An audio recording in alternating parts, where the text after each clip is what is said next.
Hi everyone, welcome to a new video. আজকে ছিল আমাদের বাড়িতে আমার বোনজির আইবুড়ো ভাত, তাই এখন চলে এসছে আমার বোনজি আমার বাড়িতে। তোমাদের সাথে শেয়ার করব আজকে তার কিছু মোমেন্ট, দেখতে থাকো। এই যে দেখতে পাচ্ছ চলে এসছে সবাই, এখন আমরা সেটাই তোড়জোড় করছিলাম আইবুড়ো ভাতের। আমার মা সব কিছু রান্না করেছিল একা হাতে, আর খাবারগুলোর টেস্টও দারুণ হয়েছিল।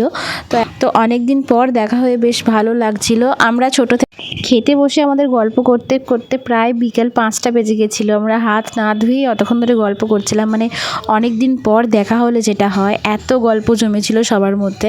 তো যাই হোক, আজকের ভিডিওটা কেমন লাগলো অবশ্যই কমেন্ট করে জানিও। আর ছোটোবেলা থেকেই আমাদের বাড়ি যখন ওরা আসতো, যখন আমরা সবাই মিলে এক জায়গায় হতাম, খুব মজা হতো। তো কেমন লাগলো আজকের ভিডিওটা অবশ্যই কমেন্ট করে জানিও। যদি ভালো লেগে থাকে তাহলে অবশ্যই একটা স্টার গিফট করে দিও। Thank you so much, bye, সবাই ভালো থেকো।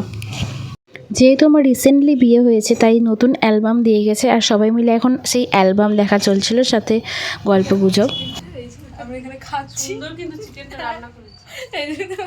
একটু ভালো হয়েছে, সুন্দর বলে দিয়েছে ছোটি, সুন্দর সত্যি সত্যি ভালো রান্না হয়েছে। এক প্লেট সাজিয়ে খেতে দিয়েছে, সুন্দর, সব প্লেটটা সুন্দর দেখতে লাগছে। হ্যাঁ, তো বলছি